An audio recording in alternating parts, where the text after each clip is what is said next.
Everybody, this is John for Pioneer Nexus MTG coming at you with the top sideboard cards that you're most likely to encounter in the Pioneer format. Now this is in addition to our guide where we talk about some of the format staples that define archetypes. This is more cards you're going to see in the sideboard targeting specific matchups. First up, Rending Volley. Now any deck basically that's playing red plays this card. Whether it be Rakdos Midrange, Rakdos Sacrifice, decks like Boros Heroic, Boros Convoke. Now this card hits a multitude of decks. You hit, first up, Abzan Greasefang. Instant speed answer to Greasefang. It hits against any of this blue variant of Spirits, Azorius, or Mono Blue. Hits the Angels deck, hits Mono White Humans. And there are some other creatures that can hit in the format. But basically this deck sees play in almost a third of the format's decks for a very good reason. It's very powerful, very efficient at what it does. The only difference is you can't really run it in the main deck, obviously, because it might be a dead card in certain matchups. If you see this running in the main deck, the format's probably a little bit skewed, but still powerful sideboard card. One of the other top cards you'll see in a lot of in the sideboards is Pithing Needle. Now Pithing Needle mainly sees play out of the mono green sideboard, as it's one of the best bullets to be able to shut down opposing planeswalkers, keeping your Thespian stages from copying things, etc., keeping vehicles from being crewed. It sees play in a number of sideboards, mostly mono green, but it has seen some play in decks like Rakdos Midrange as a way to shut down, things like Karn. Also sees play out of Lotus Field combo as a way, once again, to shut down Karn. But this is a card that can see play in a lot of different decks, but basically is a nice utility player in the format. Another card much like Rending Volley, but sees slightly less play, and that is Mystical Dispute. Now this is basically a 1-mana mana link against any blue spell in the format. So decks you want to play this against: Blue-White X Control, Lotus Field combo, Spirits decks, Neoform combo, and any deck that's relying heavily on blue spells to resolve. Decks that play it: Blue-White X Control, Spirits. You'll see it as some of the Is It variants, more likely to see it out of something like Is It Creativity than you are Is It Phoenix. You also see it out of the Spirits decks. So this is a card very much kind of like the antithesis of Rending Volley. You see this more in deck where they're trying to play at instant speed, countering blue spells, kind of the anti-counterspell, counterspell, so to speak. Damping Sphere is a card, once again, mostly sees play out of mono green. The deck that plays this the most is mono green, but there are other decks that play it. You'll see sometimes it come out of Rakdos decks, sometimes out of the slower mid-range decks. This is mainly to slow down mono green to a certain extent with a Nixos, but it's primarily aimed at Lotus Field control or Lotus Field combo, and can obviously come in against Azorius Lotus Field control to slow them down.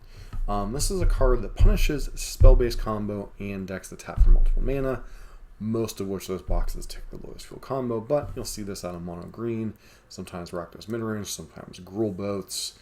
There are a few other decks that might play it if you need additional hate against something like Lotus Field combo, but this is a card that sees primarily play out of the decks we've just mentioned. Duress. Now Duress can sometimes be a main board card supplementing Thoughtseize. You generally see this out of the Rakdos Midrange decks and the Greasefang decks as ways to disrupt combo, or ways to clear the way for their particular combo depending on which deck is utilizing it. But much serves the same way as sideboard counter spells do for the blue decks. Once again, this comes primarily out of the two black decks we mentioned. It can also come out of like mono black midrange or mono black aggro, but it's just an additional way to disrupt against combo or control, taking away their key piece. So primarily targeting blue-white X control. You might sometimes board it in against mono green, but a little bit more hit or miss with the number of creatures they run. And then obviously you're going to bring it in against decks like blue-white X control and Lotus Field combo. Brain, another heavily played mono or red based removal spell. This one doesn't see as much play of Rending Volley, but still fairly high percentage of decks run this. It's a nice split card. It deals with vehicles, it deals with things like Pithing Needle or Damping Sphere, while also being a split card that can kill creatures. So quite nice out of Rakdos Midrange, Rakdos Sac. Those are the two primary decks that are going to run it. being able to blow up witches' ovens and things like that, while also still being able to kill creatures. Not any particular matchup this is aimed towards, but just a nice utility catch-all card. So Unlicensed Hearse is kind of a stand-in card. Now there's a couple of different cards that this represents: Unlicensed Hearse, Tormod's Crypt, sometimes Leyline of the Void, depending on the deck. But Unlicensed Hearse is another one of those ubiquitous artifact cards that see play in the Karn Wish boards out of mono green. You'll also see it out of Abzan Greasefang for the mirror match. You'll also see it out of sometimes the Rakdos decks. There's a number of decks that can play this. It's basically Graveyard Hate aimed at Greasefang and Izzet Phoenix primarily. You're really going to see it in those matchups. It can come in against Rakdos Sack, but that's not as relevant. It hits like Croxa and sometimes Cat if they get a little bit careless. But this is primarily for, you know, Greasefang and Rakdos to fight against Greasefang and Izzet Phoenix. Other decks might play it as utility. Sometimes you'll see it out of Spirits, sometimes you'll see it out of Humans. But it's primarily there targeting the graveyard decks of the format that we just mentioned. Reckoner Bankbuster. This is a card I got a little bit of flack for not being in the Modern Staple, or in the Pioneer Staples video. Bankbuster, it sees play in the main deck of Rakdos Midrange particularly, but is also heavily a sideboard card in decks like a lot of the tribal decks. You sometimes see additional copies in Rakdos Midrange. Sometimes you'll see it out of Rakdos Sack in their sideboard. But primarily Rakdos Midrange and the tribal decks. This is kind of one of your grindy cards, along with something like Wedding Announcement or, you know, additional copies of Shouldered and stuff. This is basically your go-to grindy card. Now, this is 2 mana, get a vehicle, tap to 2, draw a card. You do this 3 times. When you do it for the 3rd time, it makes a crew that's able to crew it, and then gives a treasure token. So a lot of value over a course of a couple of turns.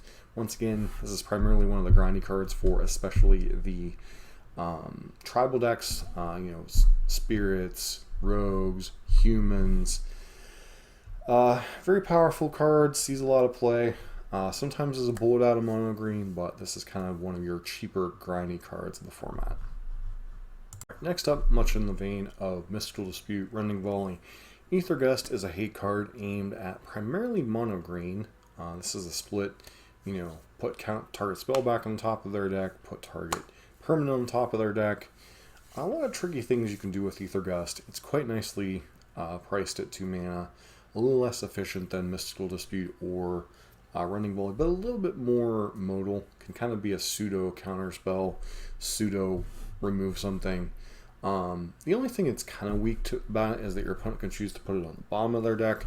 But, you know, if you're looking for a hate card for mono green, a card that can help against decks like Boros Heroic, mono red, but this is primarily a card targeted at mono green. Decks that see play with it, obviously you could see it sometimes out of Spirits, blue-white control. You might see it randomly out of some of the Fires decks if they're aiming for another card. It hits quite nicely as Enigmatic Fires, or Fires of Mention and Enigmatic Incarnation. So you kind of do this when you're trying to slow down your opponent a little bit and you're a little bit more of a controlling deck. So blue-white X control, Zorius Lotus Field, some of the Fires of Mention decks. Primarily this is targeted towards mono green. Now we could do an entire list of sideboard cards just related to mono green. Oh wait, we already have. If you want to look up that video, basically we take a look at all the wishboard options for Karn. One of the other high impact ones that you'll see a lot of is the Stone Brain. This is basically an extraction-esque effect. Allows you to search your opponent's deck for a key card, take away their Enigmatic Incarnation, take away their Teferi, take away their Greasefang, take away their Lotus Field, take away their way to find their wishboard condition, win condition in that, etc. This is a card that has made mono green even slightly stronger than it already was. But like I said, this is kind of a stand-in for many other cards. You could include Sky Sovereign, you could include God-Pharaoh Statue previously. There's a number of cards that we could cover for this list. But basically, I think Pithing Needle, Stone Brain, and Unlicensed Hearse / Tormod's Crypt are cards that you're going to see the most often in those wish boards, and also sometimes seen play in some of the other decks as, you know, a nice bullet. I've seen this pop up in some Gruul vehicles lists, etc. So it is a nice, powerful extraction effect that can be played in any color. Yeah, let's get on to the last two on our list. Wedding Announcement. Now this is kind of a grindy card, similar to Reckoner Bankbuster. It could also be Invasion of Gaba Khan. Basically, cards you're going to see come in out of white aggro decks in the grindy matchups. The two primary decks you see it out of are, three. Boros Convoke, Mono White Humans, and sometimes Azorius Spirits. These kind of cards help with the grindy things, you know, against decks like Rakdos Midrange, against Rakdos Sack, against Blue-White X Control. They're basically the cards you bust out whenever you know the game's going to be a little bit slower and your primary game plan of just trying to curve out and kill your opponent as quickly as possible isn't going to be relevant because of what your opponent's doing. But, you know, like I said, this could be easily Invasion of Gaba Khan, but Wedding Announcement does see slightly more play, but they all effectively are for the same style of matchups. And finally, kind of finishing up our quintet of powerful hosers, Noxious Grasp. This one sees a little bit less play because you do have obviously a Braid. A nice one about Noxious Grasp is it hits, you know, it hits your Grease Fangs, it hits your Teferis, but it's also good against mono green. You know, hits basically anything in their deck that isn't named Karn. You know, another card you could see that sees some amount of play in a similar vein is Ray of Enfeeblement, which hits, you know, an early elf, hits most spirits, also hits Grease Fang. But Noxious Grasp does see a slightly more amount of play, but mainly you see this as additional, you know, removal out of Rakdos mid-range decks, sometimes out of Dimir Rogues. And it's just a nice kind of flexible card that allows you to, you know, have hate first decks like, say, Humans, while also having a hate card that hits, you know, a little bit better against decks like mono green. Now there are a number of other cards you could name. You could name things like Extinction Event. You could name, you know, Negate, Dovin's Veto, etc. There's a lot of cards that see a lot of utility play against a lot of archetypes. But they don't see quite as much play as the spells we've named. So if I missed a sideboard card that you feel should have been included on the list, please include it in the discussion down below. But these are kind of the staple cards for the sideboards in the Pioneer format as it sits currently. Once again, don't forget to check out our list about key cards for archetypes in the format. You know, some people mention Reckoner Bankbuster being in that video. I really feel Bankbuster is very similar to something like Smuggler's Copter. It's kind of ubiquitous in that it doesn't really define an archetype existing, so I didn't really include it as a Pioneer staple, but it is certainly a card that, you know, sees enough play in Rakdos midrange, sees some play in mono green, sees some play in the aggressive decks. It could certainly be a format staple, but I do consider it a little bit more of a sideboard card, as it really kind of filters in and is important in kind of the grindy matchups. So if you like this kind of Pioneer content, don't forget to like, comment, subscribe. Hope to see you for our next video.